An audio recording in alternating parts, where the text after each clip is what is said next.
इमरान खान को जेल में 3 साल पूरे होने पर उनके बेटे कासिम ने एक बरतानवी सहाफ़ी क्रिस्टीना को एक ताज़ा इंटरव्यू दिया है। मैं उसका उर्दू तर्जुमा आपके सामने रखता हूं, जिसमें वो कहते हैं कि हमने अपने वालिद से कई बार बात की है, समझाया है। जब वो स्टेज से गिरे थे, उन्हें गोली लगी थी, या फिर जब वो जेल में गए थे तो हम उनके लिए बहुत फिक्रमंद थे और डरे हुए थे।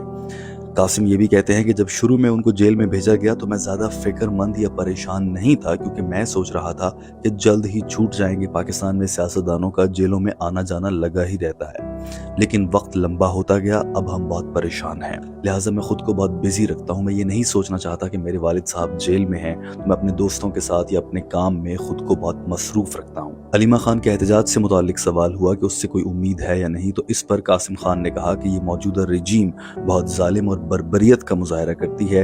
हर एहतजाज पर धावा बोला जाता है। ये भी कहा कि यहाँ पर मिलिट्री डिक्टेटरशिप है पाकिस्तान में और फ्री स्पीच की आज़ादी नहीं है। ये भी कहा कि जो भी इस रजीम या हुकूमत के खिलाफ बोलता है उठा लिया जाता है, और ये भी कहा कि अभी तो सारी ताकत इस रजीम के पास है। साथ में कासिम ने एक और सवाल के जवाब में कहा कि मेरा बाप सियासी तौर पर सबसे मकबूल रहनुमा है। अक़वाम मुत्तहिदा ने भी उनकी कैद को एक टॉर्चर करार दिया है। एक सवाल हुआ कि राब्ता कैसे होता है और आखिरी राब्ता कब हुआ था, तो उन्होंने कहा कि हमें अचानक से किसी अजीब से वक्त पर एक अननोन नंबर से मैसेज आता है। शायद वो जेल के किसी कैदी का व्हाट्सएप होता है और वो बताते हैं कि 1-2 घंटे में खान साहब आपसे बात करेंगे। फिर 20 मिनट की कॉल होती है, और उस कॉल के दौरान जो ही हम उनसे इस बारे में बात करते हैं कि वो जेल से बाहर कैसे आ सकते हैं, कोई स्ट्रेटजी हम डिस्कस करने लगते हैं, तो अचानक से कॉल कट जाती है। इमरान खान के बेटे कासिम खान ने इंटरव्यू में बताया कि मार्च के महीने में ईद के मौके पर इमरान खान साहब से आखिरी मर्तबा बात हुई थी, और उसके बाद मैंने एक गुस्सा भरा पैगाम जारी कर दिया था, जिसके रद्द अमल में शायद अब हमारा राब्ता भी नहीं करवाया जा रहा। यानी कि जो कासिम खान ने कहा था कि मैं पाकिस्तान आऊँगा, इस पर शायद गुस्सा आया है हुकूमत को, और अब उनका वो राब्ता भी ख़त्म कर दिया गया। ये कासिम खान समझते हैं। उन्होंने कहा कि 5 माह हो गए, कोई राब्ता नहीं हुआ। मैं उम्मीद करता हूँ कि उनकी आँख अब बेहतर होगी। सवाल किया गया कि क्या आपने कभी सोचा है कि आप पाकिस्तान जाएं, या इसका कोई इम्कान है कि आप अपने वालिद से मिलने के लिए पाकिस्तान चले जाएं, तो जवाब में कासिम खान ने बताया कि मैंने कोशिश की है वीज़ा हासिल करने की, मगर टेक्निकल मुश्किलात खड़ी कर दी गई और हुकूमत चाहती है कि हम ना आएँ।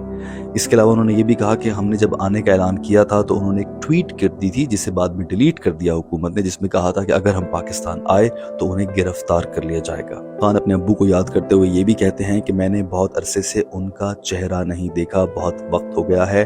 अगला सवाल था कैद तन्हाई और मैंडेला लॉ से मुताल्लिक, जो कि अक़वाम मुत्तहिदा की जो एक नुमाइंदा है उन्होंने भी उठाया है, और मीडिया ब्लैकआउट से मुताल्लिक। तो इस पर कासिम ने कहा कि मेरे वालिद साहब को 1 साल से कोई नई किताब नहीं दी जा रही। ये उनकी इज्जत नफ्स की तौहीन है और ये मेंटल टॉर्चर है। मेरा नहीं ख्याल कि दुनिया का कोई भी इंसान इस किस्म का मेंटल टॉर्चर बर्दाश्त कर सकता है। ये मेरे अब्बू की हिम्मत है कि वो बर्दाश्त कर रहे हैं। इंसानों से बात किए बगैर रहना बहुत तकलीफ दे होता है, और उनका ब्लैकआउट यानी कि उनको मीडिया से उनका नामो निशान ख़त्म करने की कोशिशें इतनी शदीद हैं। कासिम ने बताया कि वर्ल्ड कप 1992 का जो था उसकी झलकियाँ कुछ कहीं पर दिखाई गई, तो उनसे इमरान खान की पिक्चर और फुटेज में जब वो ट्रॉफी उठा रहे हैं उसको भी ब्लर कर दिया गया। कासिम खान ने कहा कि हुकूमत उनका नामो निशान मिटाने की कोशिश कर रही है, लेकिन वो कामयाब नहीं होंगे, क्योंकि इमरान खान पाकिस्तान के सबसे मकबूल रहनुमा हैं। और उन्होंने कहा कि इस सब से नुकसान पाकिस्तान का और हमारा बतौर ख़ानदान हो रहा है।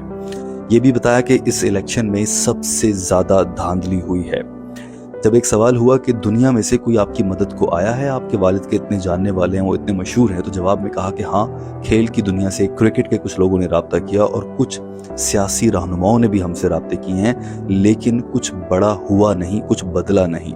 लोग बात करते हैं, हमें उम्मीद पैदा होती है कि शायद ये आदमी हमारे वालिद को रिहा करवाने में मददगार साबित होगा, लेकिन फिर वो दुनिया की नई खबरें सामने आती हैं और दुनिया में गुम हो जाते हैं, भूल जाते हैं हमें। इमरान खान के साहबजादे कासिम खान ने कहा कि किसी ताकतवर शख्स को बड़ा कदम उठाना होगा, जैसा कि अमेरिका के सदर डोनाल्ड ट्रंप हैं। मैं जानता हूं कि पाकिस्तान की हुकूमत ने ट्रंप के लिए नोबेल प्राइज़ का इनाम का दरख्वास्त की थी। क्रिप्टो में और मादनियात में इन्वेस्टमेंट की जा रही हैं।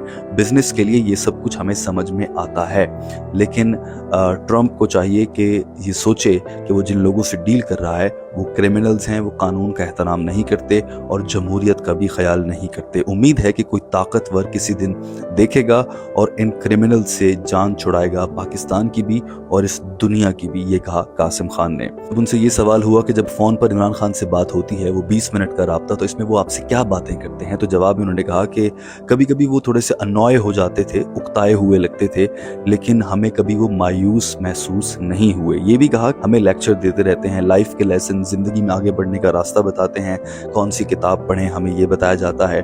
और 20 मिनट की कॉल में वो हमें ही लेक्चर देते हैं और बड़े पुरजोश अंदाज से बात करते हैं, लेकिन जब भी हम उनके बारे में उनसे सवाल करते हैं कि आप कैसे हैं, आपका वक्त कैसा गुजर रहा है, तो वो उसे कहते हैं कि छोड़ो, तो मुझे ये बताओ कि तुम्हारा फलां काम कैसा चल रहा है। तो इस तरह से वो गुफ्तगू होती है। एक और सवाल ये हुआ कि क्या आप सियासत में आएंगे या क्रिकेट में जाना चाहते हैं? तो इस पर कासिम खान ने ये कहा कि मुझे जब बचपन में मेरे वालिद साहब क्रिकेट सिखाते थे तो उन्होंने देख लिया था कि मुझ में पैशन नहीं है, तो उन्होंने मुझे रिजेक्ट कर दिया था क्रिकेट से। और ये भी बताया कि सियासत में जो मैंने देखा है मेरे यहाँ के यूके के ख़ानदान के साथ, मेरे ग्रैंडफादर, फिर मेरी वालदा या अब मेरे वालिद के साथ जो कुछ हो रहा है, इसके बाद मैं नहीं चाहता कि इतना क्योस और शोर शराबा अपनी ज़िंदगी में लेकर आऊँ, लिहाजा मैं सियासत में नहीं आना चाहता। ये इंटरव्यू का खुलासा है जो मैंने आपके सामने रखा है।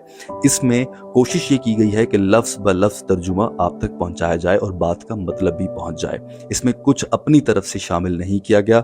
अब अगर आपको सोशल मीडिया पर पीटीआई वाले अपना मुद्दा निकाल के बेचते नजर आए या नून लीग वाले इसमें से अपना कुछ निकाल के लाएं, तो आप इस इंटरव्यू को देख सकते हैं। मैं इसका लिंक इस वीडियो के कमेंट में भी छोड़ दूंगा। Thank you very much.